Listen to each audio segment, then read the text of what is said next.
Using ChatGPT to predict fights. It is something that I have tried to do in the past before ChatGPT was as intelligent as it is right now.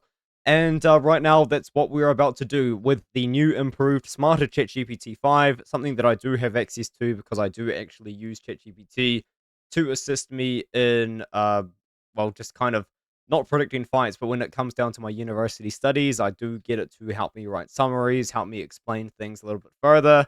Sometimes there are just sentences on my lecture notes that have too many long words in them and I don't understand a word that they're saying. So what I do go and do is I just ask ChatGPT, what does this mean? And I have given ChatGPT a prompt to help me predict the fight between Steve Garcia and David Onama that does take place in the main event this weekend. I said that it's a 5 round UFC MMA fight. It's going to be taking place in the Apex, and because it's in the Apex, it's on neutral ground. And also because of that, quite literally, absolutely nobody is going to be watching the fight live, so there's not going to be any sort of people on either side, maybe affecting the fighter as they are in there, because that is something that ChatGPT does like to consider. So if you just tell it that it's not going to be affected by any means, we can just kind of go along with that.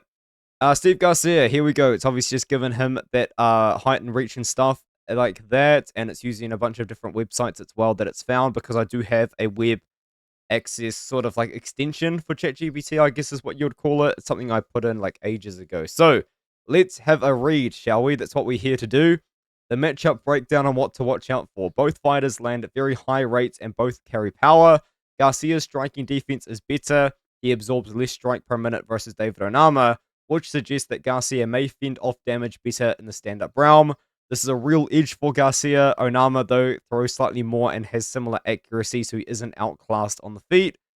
Probably a decent breakdown, to be fair, actually. Usually, I would say for Garcia, the reason why he's absorbing a little bit less is we do see significantly more grappling in a Garcia fight than we do in Onama. And also, we just saw the fight go 15 minutes against Calvin Kattar, in which he outlanded Kattar like 80-20 in significant strikes, which is just insane.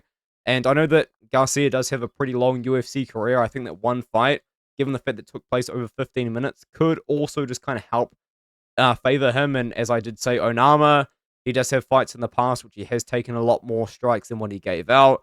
And also, a lot of his fights do take place more on the feet. Garcia does have a slight height and reach advantage.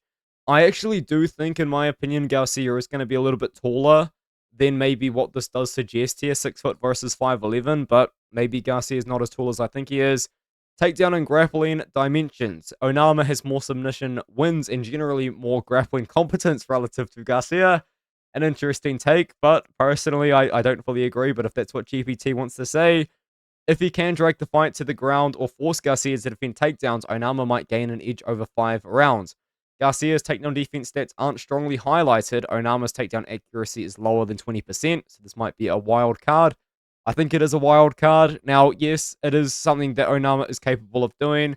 It's not really something that he does just go out there and do, though, I would say. And I think if anyone was to initiate the wrestling, it would be Steve Garcia. Cardio and pacing for 5 rounds. Garcia has had many early finishes and his style is explosive. The question, can he maintain pace through all 5 rounds if the fight drags on? Onama seems more accustomed to longer fights. He has decision wins. That gives Onama a potential cardio consistently edge. I disagree. I think that when we have seen Onama go the distance or at least go further into fights in the past, he has shown signs of slowing down, whereas with Garcia, yeah, the weight cut to 145 probably is going to kill him a little bit, but I think if anyone's going to hit the cardio, my personal opinion is on Garcia personally.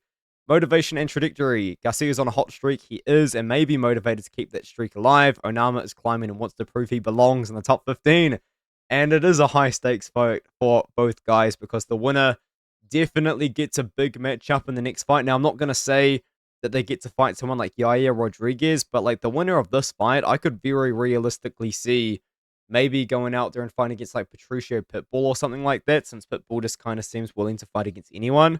The prediction, I expect Garcia to start strong, pressing forward, using his reach, looking for heavy shots, early finish. Onama will attempt to weather that storm, stay composed, mix level changes, maybe try to drag into later rounds where his consistency shows. The early rounds may favor Garcia if Onama can survive. Rounds 3 to 5 favor him slightly. The likely outcome for ChatGPT, is I lean Garcia by KO in round 2.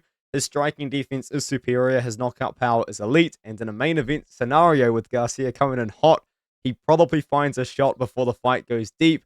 Onama's best shot is to survive by early blitz, take Garcia into deeper rounds, perhaps win by decision or by late submission, but I think Garcia gets it done first. The alternative plausible scenario, if Garcia doesn't finish early and Onama likes to survive into round 4 and 5, then Onama outworks him and wins by decision. Or he wins by submission around 3 or 4. That's a hot take and probably would pay out a lot. Now, this is quite funny, actually, that they've given another plausible scenario, because that is just taking a page out of my book. That's something that I like to do, especially on the Contender series, I will admit, is a lot of the time on the Contender series, like, I did pick the better fighter. Like, that is what I did my tape study to do, was to find the better fighter.